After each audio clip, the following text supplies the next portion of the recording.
Bismillahirrahmanirrahim. Assalamualaikum warahmatullahi wabarakatuh.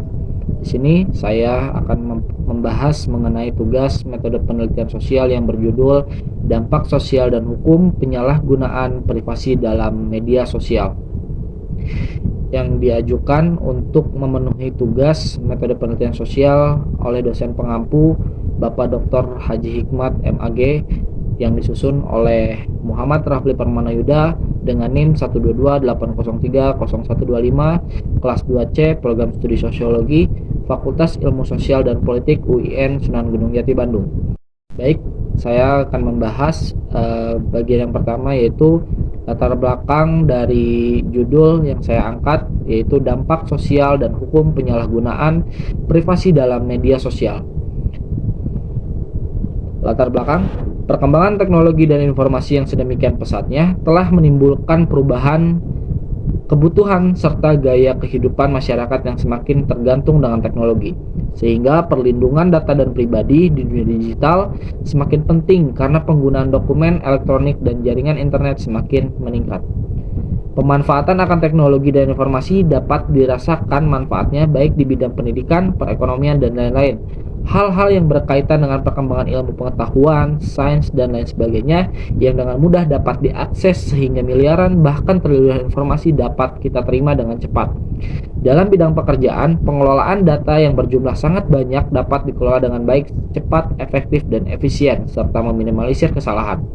Dalam bidang perekonomian, promosi-promosi dan potensi-potensi dalam meningkatkan kesejahteraan masyarakat dilakukan dengan cepat tanpa batasan tempat atau wilayah dan menjangkau semua lapisan masyarakat baik nasional maupun internasional.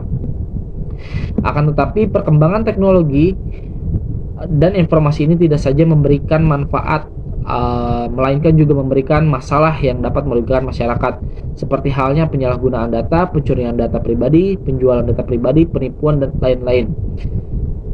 Hal ini terjadi memicu terjadinya penyalahgunaan media sosial, di mana ada yang masuk ke ranah hukum dari penyebaran informasi yang tidak pada tempatnya. Berkomunikasi di media sosial harus mengedepankan etika agar tidak menimbulkan konflik dengan orang lain. Perlindungan terhadap privasi informasi atas data pribadi di Indonesia masih lemah. Hal ini ditandai dengan masih banyaknya penyalahgunaan data pribadi seseorang, di antaranya untuk kepentingan bisnis dan politik, dan masih banyak perusahaan yang memperjualbelikan data pribadi tanpa seizin dari subjek data. Ketika seseorang mengisi data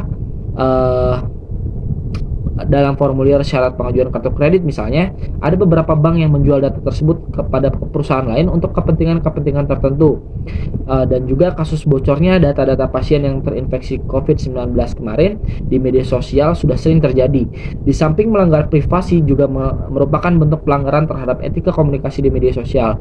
Dampaknya bisa saja menimbulkan kepanikan bagi masyarakat di sekitar dan bahkan ada yang sampai dikucilkan.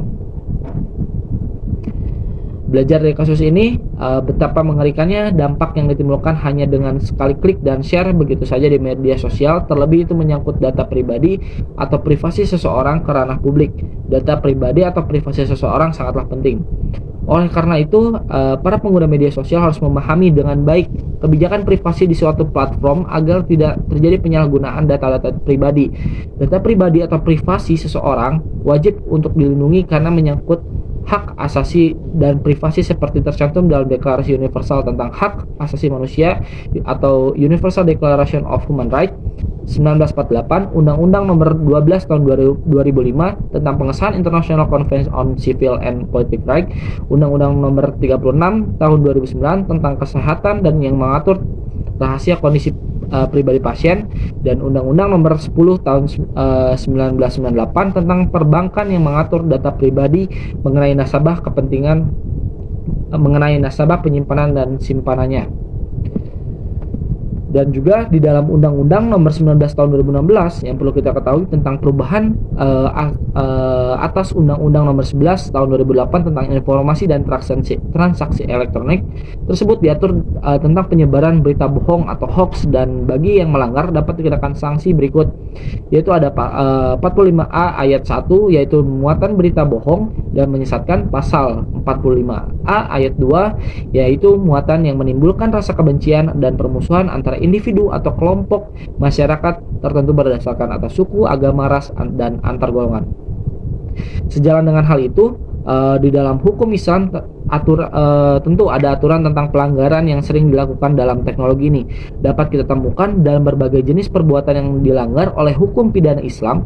Hukum pidana Islam memberikan dasar hukum pada pihak terpidana yang mengacu pada Al-Quran, yang menetapkan bahwa batasan untuk suatu perbuatan jahat harus sebanding atau dengan perbuatan itu sendiri. Sebagai orang Muslim, kita juga harus menilai segala sesuatu berdasarkan Islam, karena pada dasarnya Islam adalah agama yang lengkap dan menyeluruh. Semua hal itu telah diatur dalam Islam. Ada syariat Islam itu sendiri untuk melindungi manusia termasuk harkat dan martabatnya. Oleh karena itu hukum Islam menetapkan hukuman duniawi untuk menyalah pelanggaran-pelanggaran yang terjadi. Namun Islam juga mengancam pelaku pelanggaran dengan ancaman neraka di akhirat kelak. Dan juga menggunakan media sosial ini memang tidak ada kode etik tertulis yang mengatur para pengguna media sosial, namun masyarakat harus memahami adanya etika atau ancaman panduan tidak tertulis agar kita tidak mudah terjebak dalam kasus pelanggaran-pelanggaran undang-undang ITE. Kita juga harus memahami menahan diri untuk tidak berkomentar sembarangan di media sosial. Dan itu adalah latar belakang yang saya ambil dengan alasan karena banyak juga kasus-kasus dan dampak-dampak sosial yang semakin marak terjadi mengenai penyalahgunaan media sosial. Baik, selanjutnya ada rumusan masalah yang saya angkat pada penelitian kali ini, yaitu yang pertama, apa saja pelanggaran hukum yang dilakukan oleh orang-orang yang menyalahgunakan privasi media sosial. Indikatornya adalah pelanggaran pidana yang dilakukan oleh para pelaku dan hukum yang terkait dengan tindak pidana pelaku penyalahgunaan privasi media sosial. Lalu yang kedua, bagaimana dampak bagi korban dalam penyalahgunaan media sosial. Indikatornya yaitu dampak korban dari penyalahgunaan media sosial ini seperti apa, dan juga hak dan kewajiban selaku korban dari tindak pidana penyalahgunaan media sosial dan penanganan bagi korban yang terdampak dari penyalahgunaan media sosial. Lalu yang ketiga, itu bagaimana upaya hukum yang dapat dilakukan dalam membendung pengaruh orang-orang yang menyalahgunakan privasi media sosial orang lain. Yaitu indikatornya adalah upaya hukum atau undang-undang terkait media informasi bagi pelaku penyalahgunaan media sosial dan perlindungan hukum bagi korban dan penyalahgunaan media sosial. Lalu yang terakhir, itu ada bagaimana upaya pemerintahan atas tindakan pidana penyalahgunaan privasi media sosial. Lalu indikatornya adalah tindakan pemerintah dalam penanganan kasus penyalahgunaan media sosial di kalangan masyarakat Indonesia. Lalu ada upaya pemerintahan dalam memajukan teknologi di Indonesia dengan menjamin para masyarakat atau pengguna media sosial ini dapat terjaga privasinya dengan baik dan aman.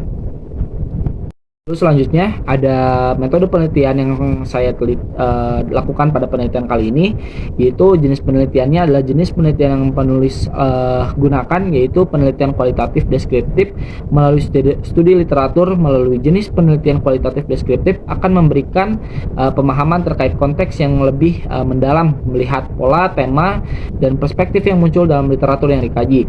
Dipilihnya metode ini sebagai salah satu metode penulisan guna memperoleh gambaran mengenai dampak sosial dan hukum penyalahgunaan media sosial. Dan metode deskriptif termasuk mengumpulkan data untuk menjawab pertanyaan-pertanyaan mengenai keadaan subjek penelitian saat ini dan melaporkan penelitian apa adanya.